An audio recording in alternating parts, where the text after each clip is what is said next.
el estudio de esta noche. El señorío de Jesús. Así se llama. El señorío de Jesús. Vamos a ver en términos generales lo que significa el señorío de Jesús.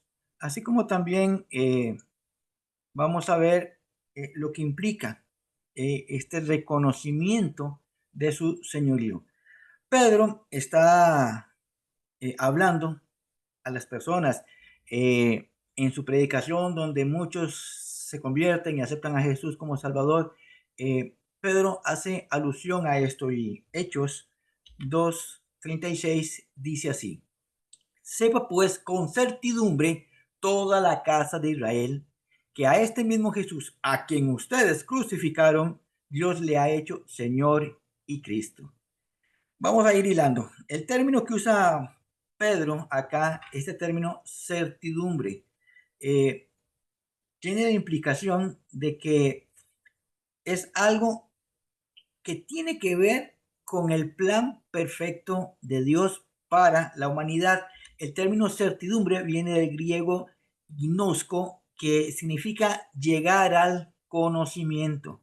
Y cuando pensamos en este término, llegar al conocimiento, pues se nos puede venir a la mente, o al menos recordar, lo que Pablo le escribía a Timoteo en su primera carta cuando le explicaba ese plan que tiene Dios con respecto a la humanidad. Primera Timoteo 2:4 dice, él, hablando de Dios, él, el cual quiere que todos los hombres sean salvos. Hombres, ya lo tenemos claro, la humanidad, sean salvos y vengan al conocimiento de la verdad. Este término conocimiento es el mismo término gnosco, solo que conjugado, y habla de un conocimiento preciso, epignosis, conocimiento preciso. Entonces, cuando Pedro está predicando, en sí, él lo que está es hablándole a las personas. Recuerden que ellos estaban como asombrados de qué es lo que estaba pasando con todos ellos, que unos decían que están borrachos, y ahí, bueno, empiezan a decir unas cosas y Pedro trata de calmar los ánimos, tranquilizarlos y empieza a explicarles. Y en lo que les va explicando, les hace la confrontación a ellos acerca de quién es Jesús. Entonces, cuando Pablo dice, sepa pues con conocimiento, y aquí vemos conocimiento preciso, sepan con conocimiento preciso. El conocimiento preciso es ese que va más allá de saber algo de alguien. No es sencillamente decir, como diría alguien que sabe que existe Jesús, ha escuchado de Jesús y que puede decir que conoce a Jesús porque dice que lo ha visto en películas, lo ha oído en predicaciones, en Semana Santa se habla mucho de él, yo sé que es el Hijo de Dios, como muchas personas tienen ese conocimiento básico de quién es Jesús. Pues Pedro no habla de ese conocimiento básico, sino ese conocimiento usando el término preciso, o sea, un conocimiento, obviamente no es el conocimiento total de Jesús, es imposible llegar al conocimiento total de quién es Jesús en sí, pero sí el conocimiento preciso de su obra y de lo que Él es y lo que fue aquí en la tierra. Y Él le habla, Pedro le habla, dice, a toda la casa de Israel. Ese término casa que usa Pedro acá tiene como sinónimo familia y templo, griego oikos. Ahora, puede ser que Pedro le esté hablando a todos aquellos que acuden al templo, pero viendo el contexto bíblico, Dios no está interesado en cierto sector de la humanidad, en cierta parte de la humanidad, sino en toda la humanidad. Entonces, entendiendo esto, en este contexto, Pedro no está hablándole solamente a aquellos que se congregan en el templo, sino a todos sus hermanos, todo Israel. Entonces, el término que más se ajusta a lo que Pablo está hablando acá en este versículo es a toda la familia de Israel, a todos sus hermanos. Si sepan pues con conocimiento toda mi familia, todos mis hermanos israelitas, es lo que está hablando Pedro. ¿Y qué es lo que quiere Pedro? Que todo Israel sepa. Lo que quiere que todo Israel sepa es que Jesús es Señor y Cristo. Vamos a ver, Jesús en su humanidad, acá, 100% humano, podría, no es una palabra muy nuestra, ¿verdad? Sí, él podría haberse jactado de que estando aquí en la tierra era Dios, porque de hecho lo era. Recuerdan, Emanuel, le llamarás Emanuel, que significa Dios con nosotros. Jesús, 100% humano, podía jactarse de decir que Él es Dios. No lo hizo así. Se declaró perfectamente como hijo de Dios y hablaba hacia al Padre. Entonces, en su humanidad, entendiendo que era Dios, sabía que era sujeto al Padre. Esta obediencia le hace entender a Pedro para explicarle a las personas que este Jesús, Dios Padre, fue el que lo hizo Señor y Cristo. Aclaro esto porque podemos decir que Jesús dice, no, yo soy Dios, yo soy Señor y Cristo, ya está, y tiene toda la razón. Pero esta obediencia, esta sujeción a Dios Padre, a un plan perfectamente trazado a favor de nosotros, hace que Dios Padre vea a Dios Hijo, a Jesús, y lo haga Señor y Cristo. Cuando hablamos de que Dios lo hizo Señor y Cristo, es porque al Jesús humano le, le pareció bien a Dios. ¿Recuerdan cuando se bautizó? Este es mi Hijo amado en quien tengo complacencia, quien me llena de alegría. Jesús, estando en condición de hombre, fue obediente, y es lo que Pablo le escribía a la iglesia de Filipo. Dice, y estando en condición de hombre, se humilló a sí mismo, haciéndose obediente. Cuando dice condición de hombre, es porque él, siendo Dios, se hizo hombre. Y estando en esa humillación, siendo Dios, haciéndose hombre, se hizo obediente hasta la muerte y muerte de cruz. Esta obediencia de Jesús, hombre, hace que Dios también me exalte hasta lo sumo, el versículo 9 y el 11 dice, y toda lengua confiese que Jesucristo, ¿qué? Es el Señor, para gloria de Dios Padre. Entonces, ¿qué es lo que Pedro está dando a entender acá? Que la persona, hablando de Jesús, Dios hecho hombre, 100% humano, la persona que ustedes crucificaron como un blasfemo por decir que era hijo de Dios, como un blasfemo por decir que tenía comunión con Dios eterno, a ese que ustedes crucificaron, el Dios eterno, en quien ustedes creen, el Dios perfecto, en quien ustedes creen y adoran, hizo a este Jesús Señor y Cristo. Lo hizo Señor y Cristo. Pablo, por el lado de Filipenses, está diciendo que toda lengua ha de confesar que Jesucristo es el Señor. Hay un inicio en casa. Pedro empieza por casa y Pablo expande esta declaración al resto de la humanidad. Se empieza por casa y se expande hacia las demás personas, porque primero Pedro dice que sepa, que lleguen al conocimiento todo Israel. Y Pablo dice, toda lengua, aquí ya va más allá de Israel, toda lengua ha de confesar que Jesucristo es el Señor, empezando de Israel hasta el mundo entero, que se tenga el conocimiento de que Jesucristo es el Señor. Muy bien, todo este preámbulo es porque eh, el plan de Dios tiene que ver con la salvación del ser humano, pero también del reconocimiento de quién es el que salvó nuestra vida. Más adelantito vamos a ver algo que es importante que comprendamos con respecto a esto. Sepa pues con certidumbre toda la casa de Israel que este mismo Jesús a quien ustedes crucificaron, Dios le ha hecho Señor y Cristo. El término Cristo ya lo tenemos claro, lo hemos visto en otros estudios. El término Cristo, palabra griega que significa lo mismo que Mesías, que es palabra hebrea. Entonces, este escogido, que es Mesías o Cristo, Pedro está diciendo que Jesús, a quien ustedes crucificaron, Dios lo había escogido. Él era el escogido de Dios. Estaban esperando un Mesías, estaban esperando un Cristo. Él era el que crucificaron, Él era el que escogió Dios Padre. Y lo ha hecho Señor. Este término Señor es el que quiero que analicemos más profundo.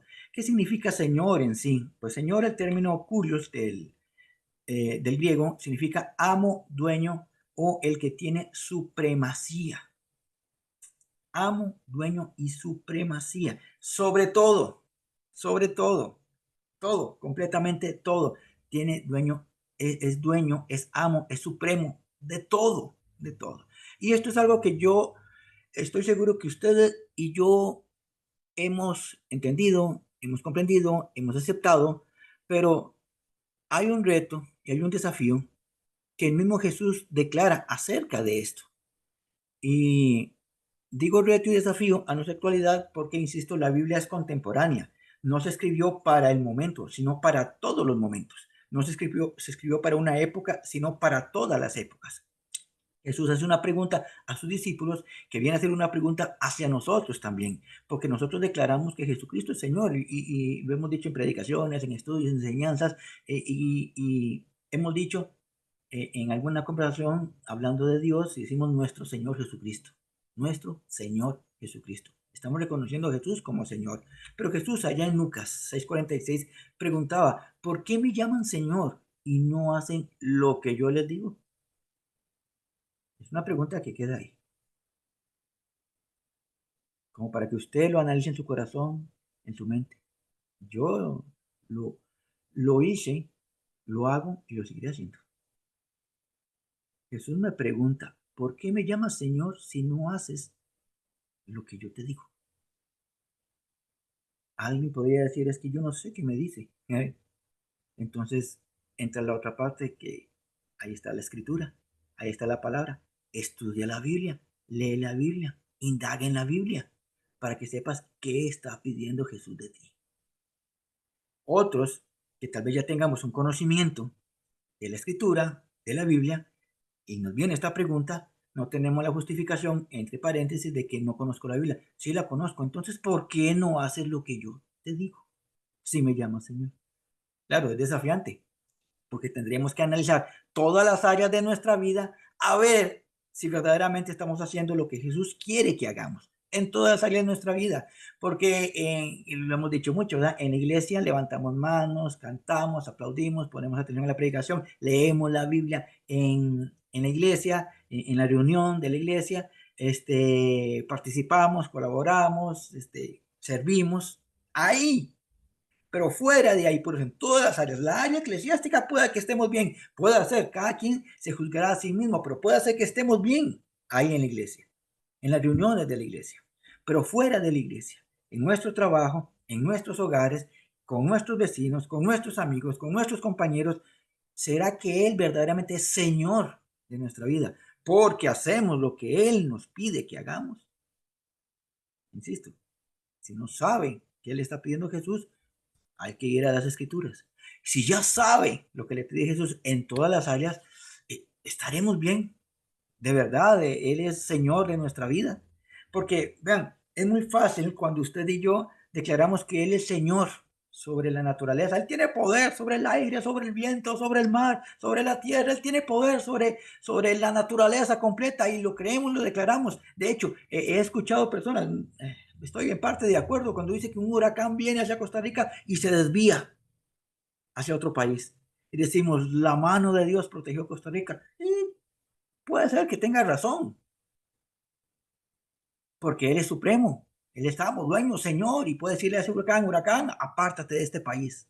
Vete al centro del mar. Puede hacer porque tiene el señorío y lo hemos dicho, pero es más fácil declarar ese señorío sobre la naturaleza que sobre nuestra vida. Porque sobre nuestra vida, si lo declaramos Señor, significa que tenemos que ser obedientes en todas las áreas donde Él nos demanda obediencia. ¿Me doy a entender? ¿Es Jesucristo Señor de nuestra vida? Pablo le escribía a la iglesia de Roma. A mí esos temas me gustan cuando me confrontan mucho. Me confrontan mucho.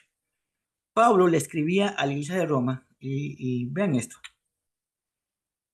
porque ninguno de nosotros vive para sí y ninguno de nosotros muere para sí. Pues si vivimos, para el Señor vivimos. Y si morimos, para el Señor morimos. Así que, sea que vivamos o muramos, del Señor somos. Analicémonos, empezando en el versículo 7. Porque ni usted ni yo vivimos para nosotros mismos. Y ni usted ni yo morimos para nosotros mismos. ¿Qué quiere decir? ¿Qué quiere decir este versículo? Solamente este versículo antes de entrar al siguiente. ¿Qué quiere decir este versículo? Yo no vivo para mí mismo. Bueno, por ahí pueda que, pero después yo no muero para mí mismo. Y significa esto, mi amadito y mi amadita, ponga atención a esto. Significa que usted y yo no hacemos a Jesucristo, Señor. No lo hacemos, Señor. Usted y yo aceptamos o rechazamos su señorío, pero Él es Señor. Les doy el ejemplo de mi papá. Mi papá nació en 1938 y murió en el 2001. Mi papá no tuvo injerencia ni decisión en nacer en 1938. Mi papá no tuvo injerencia ni decisión de morir en el 2001. La vida y la muerte ha sido decisión de quien es, quien era aquí en la tierra, Señor de su vida. La rayita en el centro, esa rayita en el centro es lo que es nuestra vida. Ahí sí, usted y yo decidimos qué vamos a hacer en nuestro libre albedrío. Si seguimos a Dios, si no lo seguimos, si tomamos malas decisiones, buenas decisiones, si lo que hacemos es lo correcto o decidimos hacer lo incorrecto. Ahí en esa rayita, usted y yo decidimos lo que vamos a hacer con nuestra vida, incluyendo aceptar el señorío de Jesús. Pero de que Él es Señor sobre nuestra vida, aunque no lo queramos. Él es Señor, porque Él, en su señorío, ha decidido cuándo usted y yo nacíamos. Y en su señorío ha decidido cuándo usted y yo dejamos de vivir. Así que lo aceptemos o no, Él es Señor de nuestra vida. Usted y yo aceptamos el señorío que ya le pertenece a Él. Me doy a entender. Jesús es Señor. Yo no lo hago Señor. Que no lo acepte o que lo acepte es diferente. Pero no lo hace Señor. Él ya es Señor. Él es Señor de todos nosotros. Y vean que el versículo 8 dice, pues si vivimos para el Señor, vivimos. Y si morimos para el Señor, morimos. Lo que significa que en su señorío decidió redimirnos de nuestro pecado. Jesús no fue obligado a bajar a la tierra, a padecer en manos de hombres, humanos pecadores, y a morir en una cruz. Nadie lo obligó. En su señorío, Él es dueño, amo, Señor supremo, decidió aceptar esto para redimirnos de nuestro pecado. ¿Recuerdan cuando Pedro quiso defender a Jesús, que sacó la espada y le cortó la oreja a Malco? Y Jesús le dijo, basta, ¿no te das cuenta que si yo quiero, ordeno en este momento que bajen 12 legiones de ángeles y acaben con todos estos? Si yo quiero. Jesús decía, ángeles a ellos, ya está, no queda nadie vivo. Pero Él decide, en su señorío, decide entregar su vida por usted y por mí. ¿Por qué? Porque Él es Señor, Él es el dueño, Él manda. A veces he tenido la impresión de que muchos cristianos parece que le estamos haciendo un favor a Dios cuando vamos a la iglesia. Peor aún, le hacemos un favor al pastor, para que el pastor no se resienta, o para que no me regañen o no hablen mal de mí. Estamos tan equivocados muchas veces cuando nos congregamos o leemos la Biblia o estudiamos. eh, no le estamos haciendo un favor a Dios. El congregarse, el estudiar la Biblia, el obedecer a Dios, el aceptar su señorío es para nuestro beneficio. Porque, insisto, lo aceptemos o no, Él será siempre Señor. Entonces, no le estamos haciendo un favor ni a Dios, ni al pastor, ni a los líderes, ni al amigo que me invitó. A nadie le estamos haciendo un favor. Usted y yo nos estamos haciendo el favor a nosotros mismos. al entender que necesitamos urgentemente que su señorío esté sobre nosotros y que lo aceptemos para hacer su voluntad, para ser obedientes a Él. Que lo decía una vez, que diga yo, la verdad es que ya no quiero ser cristiano. No, no, la verdad no. Me voy a ir a tomar y a volver a mi vida pasada, porque yo era muy feliz antes y me sentía muy tranquilo. Me voy. Ya no soy más cristiano. Dios, me alejo de ti. Y que yo decía en mi imaginación, y Dios cortándose las venas, uy, no, Elmer, no te vayas, no te vayas. Problema suyo si usted se va. Dios sigue siendo Dios conmigo o sin mí. Yo no voy a hacer más estudios. Dios sigue siendo Dios con o sin estudios que yo dé. Ya no quiero ser más cristiano. Dios sigue siendo poderoso y tendrá señorío sobre mi vida, aunque yo me aleje de Él. Al final de cuentas, la palabra declara que toda lengua confesará que Jesucristo es el Señor y toda rodilla se doblará. Y ahorita más adelantito lo vamos a ver. El versículo 9 de Romanos 14. Vean lo que dice Pablo. Porque Cristo para esto murió y resucitó y volvió a vivir para ser Señor así de los muertos como de los que viven. Es que Jesucristo muere y resucita, porque no hay justificación, muerto o vivo, todo me pertenece, dice Jesús, todo me pertenece. Por eso murió y resucitó.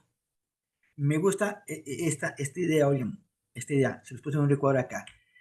Cuando Jesús murió en una cruz, se entregó por nosotros. Cuando resucitó, se entregó a nosotros para ser Señor. Véalo así. Usted y yo, cápteme bien la idea, mi amado, para que no sienta así como irrespeto. Usted y yo no le pedimos a Jesús que muriera por nosotros. Yo no le dije, Jesús, muere por mis pecados, porfa. Es que eso sí está duro para mí. Yo nunca se lo pedí. Él lo hizo por su señorío, porque quiso hacerlo por amor a alguien que ni siquiera lo respetaba, que ni siquiera le importaba si existía o no. Él se entregó por mí. Y una vez que se entregó por mí, resucita y se entrega a mí para que acepte su señorío. Esto es como que Jesús, hagámoslo muy humano, como que Jesús, una deuda.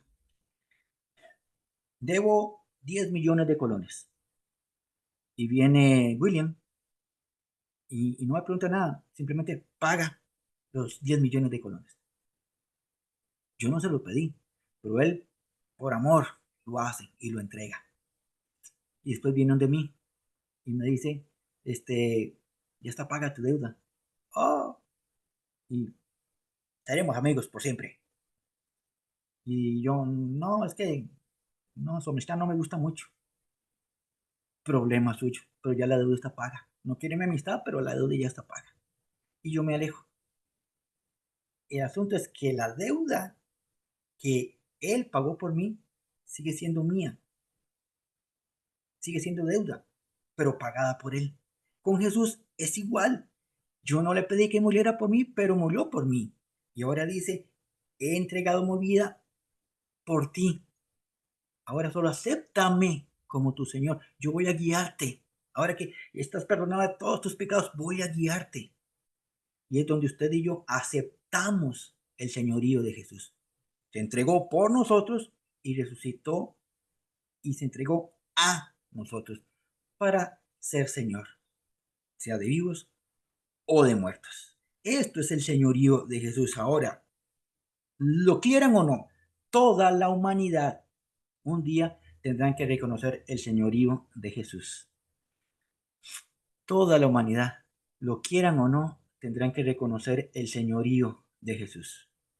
Pablo lo dice a Roma también, a la iglesia de Roma. La escritura nos lo dice a nosotros. Romanos 14:11. Porque escrito está, vivo yo, dice el Señor, que ante mí se doblará toda rodilla y toda lengua confesará a Dios. Aquí no hay un gris, blanco o negro. Aquí es directo. O sea, aquí no es de conveniencia, no es de si gustan, si quieren, si lo desean, nada. Está diciendo que todos han de doblar las rodillas delante de Dios. Hay personas que creen que son dueños de su propia vida. Ya lo leemos en Romanos. Vivos o muertos le pertenecemos al Señor. Pero hay gente que cree que es dueño de su propia vida y viven un libertinaje que diría uno, da miedo, pero algunos pasamos por ahí también, que creíamos que éramos libres de hacer lo que queríamos. Yo soy libre de... Yo una vez yo recuerdo que cuando me tenía el problema de adicción, me decían a mí, pero usted no puede dejar esto. Y yo decía, cuando yo quiero lo dejo. Ese era mi engaño. Cuando yo quiero lo dejo, no podía dejarlo. No podía dejarlo. El tipo de vida que yo llevaba, yo decía que lo hacía porque me daba la gana. No, no, no es porque me da la gana, es porque no podía salir de ahí. Por eso es que Jesucristo entrega su vida sin preguntarme, porque nuestro orgullo dice que podemos salir de ese tipo de vida cuando queramos. Y no es cierto, no podemos. Necesitamos las fuerzas de Dios. Necesitamos su ayuda, necesitamos su rescate. Y hay personas que creen que la vida les pertenece a ellos a tal forma que ignoran a Dios o ofenden a Dios y ya está, no nos va a pasar nada. Hay personas que creen que tienen seguros el despertar mañana y continuar con la misma vida de desobediencia que llevan cristianos y no cristianos. Y creen que pueden vivir así, pero no se han dado cuenta que un día han de doblar sus rodillas delante de Dios. Algunos, en el nombre de Jesús, yo declaro que todos los que estamos acá vamos a doblar nuestra rodilla adorando a Dios. Otros van a tener que doblegar su rodilla reconociendo que Él es el Señor a quien nunca quisieron obedecer. Y ahí viene lo que dice Apocalipsis, el lloro y el crujir de dientes. ¿Dónde dice esto? Pablo no lo inventa. Pablo conoce la escritura y declara lo que en el libro de Isaías dice. Isaías 45:23. Por mí mismo lo he jurado. Está hablando Dios. Por mí mismo lo he jurado. De mi boca ha salido palabra en justicia y no será revocada. Mi amado, pueden cambiar las leyes. Todas las leyes que quieran cambiar, pero la ley de Dios es irrevocable y no será revocada. Delante de mí se doblará toda rodilla y jurará toda lengua. Ahorita le explico el término jurará. Pero Pablo le está diciendo a la iglesia de Roma, y en contexto nos dice a nosotros, que ya desde mucho tiempo atrás, Isaías, escrito 400 años antes de Jesucristo, escrito en aquel tiempo, ya Dios había dicho una ley que es irrevocable, y es que todos tendrán que doblar sus rodillas delante de Él. Como les digo, algunos la doblarán diciendo, qué mal, ¿por qué no obedecí? Ya que. Y otros doblaremos la rodilla en adoración a Dios. El término jurará, Shabbat, declaración absoluta, una declaración irrevocable. Toda lengua ha de declarar que Él es Dios, que Él es Señor, que ahora hacen lo que quieren, viven como quieren, hablan lo que quieran, lo que les da la gana, proclaman y se dicen de sí mismos toda la basura de la sociedad, la consumen y vivan ellos, somos libres. Lo hacen ahora. Un día, si no se arrepienten, un día van a tener que doblar sus rodillas y van a tener que declarar con su propia boca. Aquellos locos cristianos tenían razón. Aquel líder que me hablaba tenía razón. Mis papás cuando me decían tenían razón. El pastor cuando predicaba tenía razón. Y ahora doblo mi rodilla y declaro que Él es el Señor, pero ya no es suficiente. Este momento es cuando ya no más. Entonces, qué bueno es que usted y yo hoy doblemos rodillas y declaremos que Jesucristo es mi Señor. Que tengo que reconocer, te digo Señor, pero es cierto que hay áreas que no estoy siendo obediente. Pues hoy doblo mis rodillas delante de ti, confieso con mi boca que tú eres Señor. Y ayúdame, porque quiero declarar que tú eres Señor de todas mis áreas, no de una que otra área. O que eres Señor de toda mi vida, menos de un área. No, que seas Señor de toda mi vida completa. El señorío de Jesús que esté sobre mí. Romanos 14:11. Pablo decía, porque escrito está, vivo yo, dice el Señor, que ante mí se doblará toda rodilla y toda lengua confesará a Dios. Este término, vean acá, se doblará toda rodilla y toda lengua confesará a Dios. Lo que les vengo diciendo, esto no significa que sean salvos. Esto no es salvación. El tema del señorío de Jesús no tiene nada que ver con la salvación. En su señorío decidió entregar su vida para redimirnos de nuestros pecados. Ahí estamos hablando de redención. Pero cuando hablamos de señorío, no tiene nada que ver con salvación.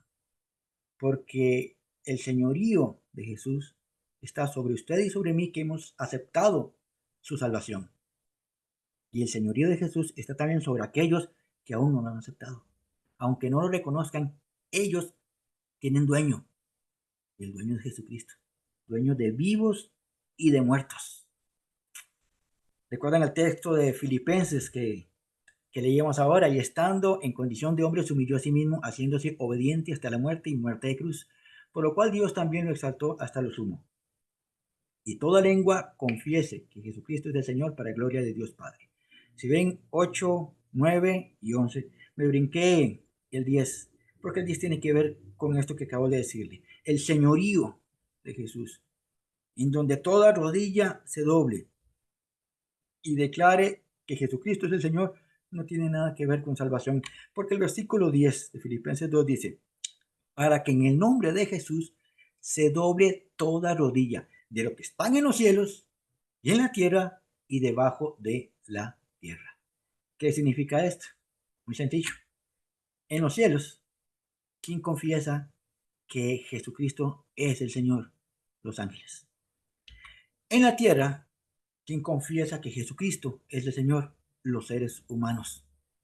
Y debajo de la tierra está hablando de los demonios.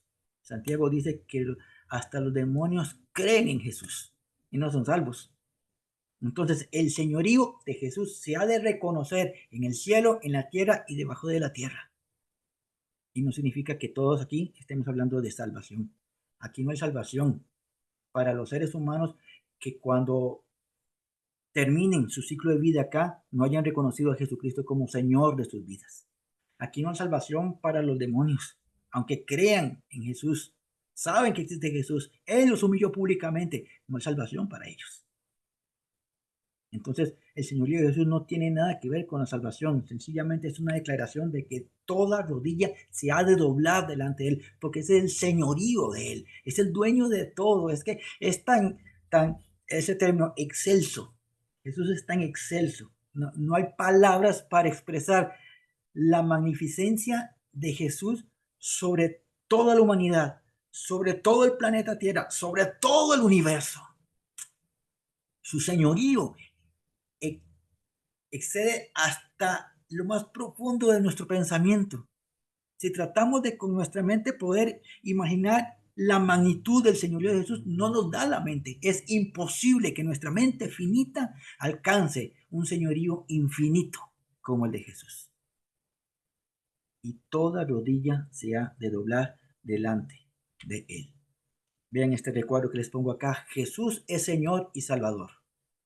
Nadie puede aceptar la salvación, ojo aquí, pónganme en atención, nadie puede aceptar la salvación sin reconocer su señorío. Así que una oración no basta, sino la obediencia al Señor Jesús. ¿Por qué es tan importante comprender que cuando hacemos que alguien, hablamos con él, conversamos con él, o después de un culto, alguien viene y hace una oración de que acepta a Jesucristo en su corazón como Salvador? ¿Por qué es tan importante darle el seguimiento de la enseñanza bíblica del discipulado a esa persona? Porque simplemente decir, acepto a Jesucristo como mi Señor, acepto a Jesucristo como Salvador de mi vida, no es suficiente. Y no es porque Jesús no sea suficiente, es que aceptar a Jesús tiene la implicación de que si acepto su salvación, tengo que aceptar su señorío. ¿Cuántas personas han hecho una oración de confesión de fe, declarando con su boca que Jesucristo es su Salvador, y continúan una vida equivocada, errada, alejada de Dios? No es por esa oración que van a ser salvos. La oración no tiene poder. La oración de confesión de pecados no nos puede salvar. Quien nos salva es a quien elevamos esa oración, que es a Jesucristo. Y si elevamos la oración a Jesucristo, tenemos que aceptar su señorío. Por eso aceptamos a Jesús y ahora tenemos que aprender a conocer a Jesús. ¿Qué le gusta, qué no le gusta, qué quiere de mí, qué no quiere de mí? Aceptar su señorío. Una oración no es suficiente, mi amado y mi amada. Cuando usted y yo logremos hablar con alguien y esa persona acepte a Jesús en su corazón, no lo deje ahí solo. Acompáñelo en el camino para que conozca a quien aceptó en su corazón y acepte su señorío.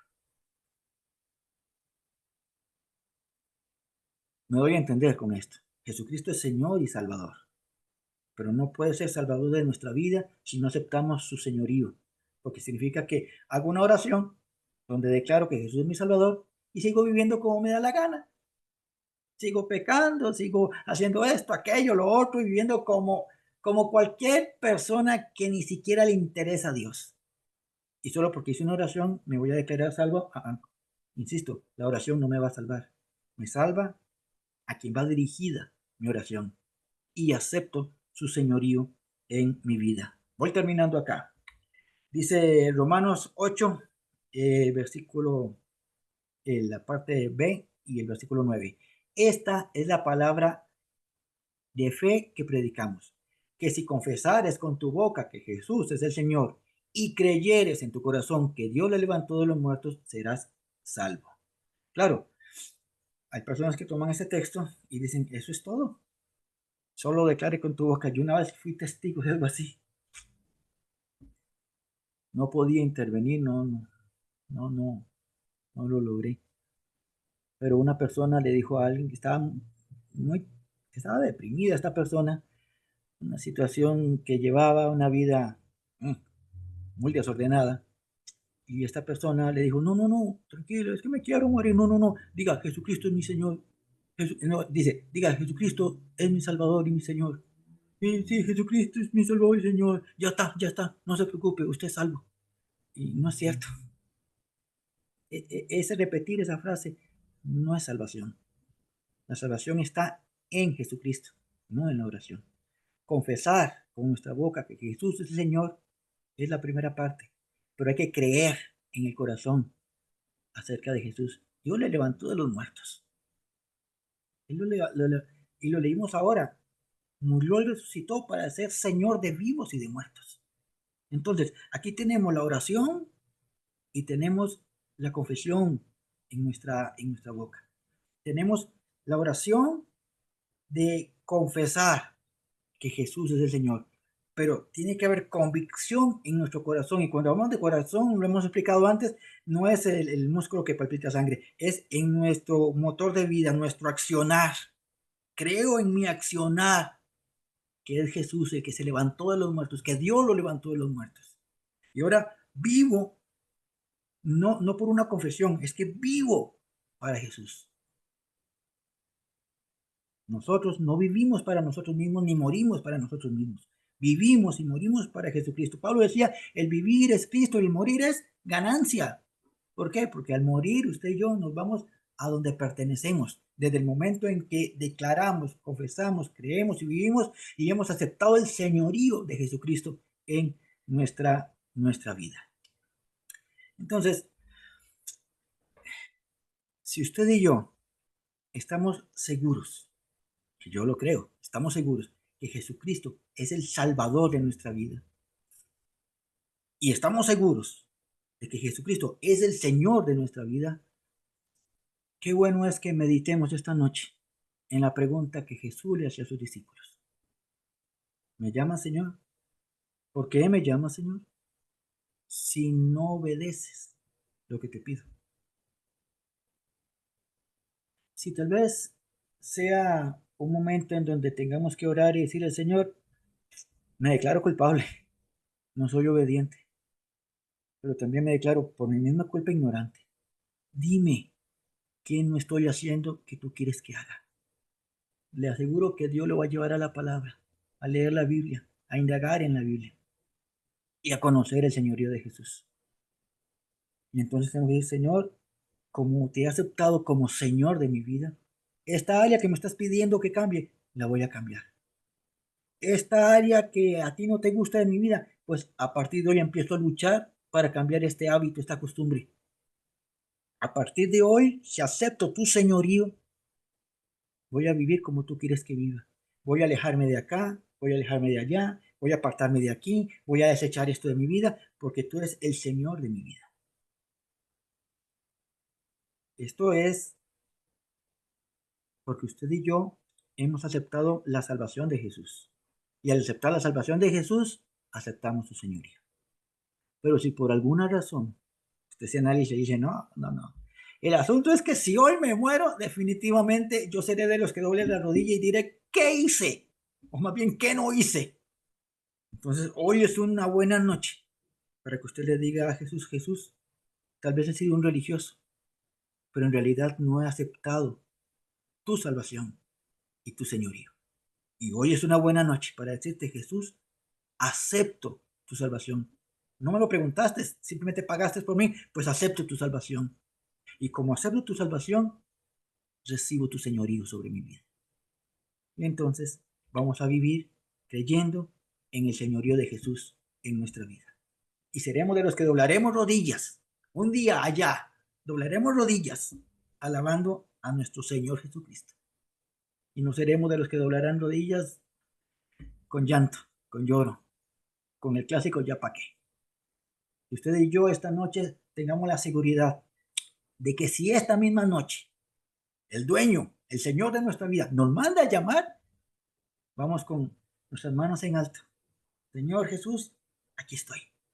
Eres mi Señor y vengo porque tú me llamaste. Ya está. Qué lindo es poder vivir confiados de que no importa cuándo sea el día de nuestra muerte. Él decide, Él es el Señor de mi vida. Cuando Él decida, estamos listos para partir con Él. Amén. Esto es el señorío de Jesús. El que usted y yo tenemos que no solamente declarar, sino recibir, aceptar y que nuestro corazón, o sea, nuestro accionar, sea reconocer su señorío en todas las áreas de nuestra vida. Amén.